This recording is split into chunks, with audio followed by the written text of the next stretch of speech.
दोस्तों मारी गुज्जुनी मौज चैनल में आपનું સ્વાગત છે। આજે આપણે એક મસ્ત નવો વિડીયો લઈને આવી ગયા છે ઠાકોર ફેમિલીના ઘરે। દોસ્તો આજે પ્લે બટન આવી ગયું, તો સૌથી પહેલા તો કોંગ્રેચ્યુલેશન્સ। કયા નંબરનું પ્લે બટન છે અને દોસ્તો આ વીયુને અચાનક શું થયું, તેને અચાનક આવી કઈ બીમારી થઈ ગઈ, તેને કોની નજર લાગી ગઈ દોસ્તો, અને તેને શું તકલીફ થઈ, અને આજે બધા ઘરના અડધા લોકો ગયા છે કાજલબેનના ઘરે તેમને ભેગા થવા માટે। તો શું કાજલબેન ત્યાં એમાં લાઈવ દેખાયા, તે બધા જ પ્રશ્નોના જવાબ મળશે તમને મારા આ વિડીયો। મારી ચેનલ ઉપર નવા હોય તો ચેનલને ફટોફટ લાઈક શેર અને સબસ્ક્રાઇબ કરી દો। Full video Thakor family blog channel.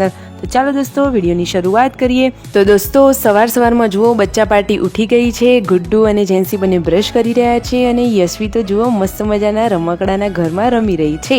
પૂનમ ભાભી તો રસોડાનું કામ કરી રહ્યા છે, રસોઈ બનાવવાનું કામ હમણાંથી તો પૂનમ ભાભી જ કરી રહ્યા છે। અને સંજયભાઈને છે તો ઉપવાસ, તો રણજીતભાઈ અને તેમના મમ્મી જમવા બેસી ગયા છે અને પૂનમ ભાભી સરસ મજાની ગરમા ગરમ રોટલી બનાવી રહ્યા છે। અરે આ ફેમિલીના લોકો તો કેટલું સરસ મજાનું હળી મળીને કામ કરે છે। જુઓ શિલ્પા ભાભી પણ રસોડામાં કામ કરી રહ્યા છે।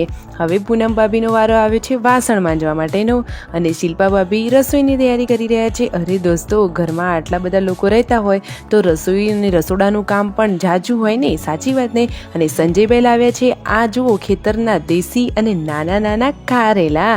અરે દોસ્તો ખેતરનું દેશી ખાવાનું તો બહુ જ સારું। અને પાર્વતી ભાભી રોટલી બનાવી રહ્યા છે અને રાત્રે માટે બની ગયું છે મસ્ત ચટાકેદાર શાક। અને આ દોસ્તો કોણ છે, જેને આ બંનેના નામ આવડતા હોય તો જલ્દીથી કોમેન્ટ કરો, જોઈએ કોણ કોમેન્ટ કરે છે। જે કોમેન્ટ કરશે તેનો આપણે વિડીયો બનાવીશું અને તેમનું નામ જલ્દીથી આપણી ચેનલ ઉપર આવશે। તમારે પણ પોતાનું નામ બોલાવવું હોય તો ફટોફટ એ લોકોને ઓળખી બતાવો અને જલ્દીથી નામ કોમેન્ટ કરો।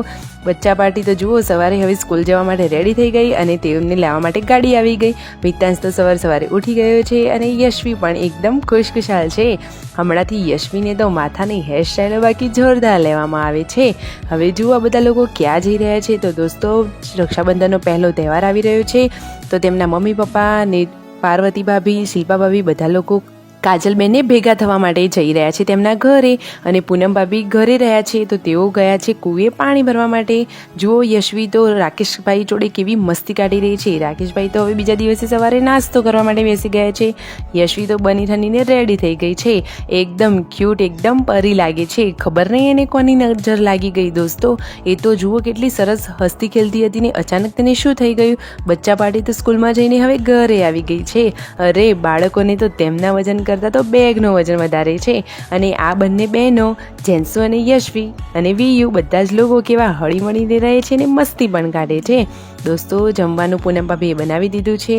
મિતાંશ ને પાર્વતી ભાભી શિલ્પા ભાભી બધા લોકો કાજલબેનના ઘરે જઈને આવી ગયા છે।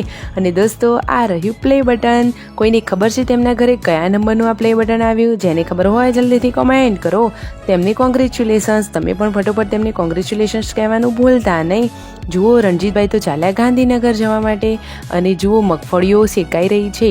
ચોમાસાની સિઝનમાં મગફળી ખાવાની તો મજા જ પડી જાય। અને દોસ્તો આ કઈ સબ્જી છે, શું તમને કંઈ ખ્યાલ આવે છે? અરે આ તો ભીંડાનું શાક છે, પૂનમ ભાભીએ બનાવ્યું છે। ગુડ્ડુ તો જુઓ કસરત કરવા માટે જઈ રહી છે, તો ધાબા ઉપર કસરત કરવા પહોંચી ગઈ છે। ને પૂનમ ભાભીની લાડકી આ વિયાંશને અચાનક શું થઈ ગયું, તેઓ અચાનક હોસ્પિટલ કેમ ગયા? જુઓ તો ખરા, તે તો પૂનમ ભાભીના ખભા ઉપર કેવી સૂઈ ગઈ છે દોસ્તો। શું થયું તેને અચાનક, તે કેમ બીમાર પડી ગઈ દોસ્તો? જુઓ તેની તબિયત થોડી ઠીક નથી તો તેને હોસ્પિટલ લઈને આવ્યા છે પૂનમ ભાભી અને રાકેશભાઈ। તો ડૉક્ટરને બતાવી દીધું છે, દવા પણ લઈ લીધી છે। હવે દવા અને દુઆ બંને કામ કરશે, એટલા માટે પૂનમ ભાભી કહે છે કે હવે વિયાંશીની તો નજર જ ઉતરાવવી પડશે। લાગે છે એકદમ ક્યુટ, એકદમ મસ્ત ઢીંગલી એન્જલ, તો એને તો ફટોફટ નજર લાગી જાય છે દોસ્તો। તો શું તમારા જોડે કોઈ એનો ઉપાય છે કે આપણી આ ડબોડી જેવી વિયાંશી વારંવાર બીમાર ન પડે? ખબર હોય તો જલ્દીથી કોમેન્ટ કરો, લાઈક શેર એન્ડ સબસ્ક્રાઈબ।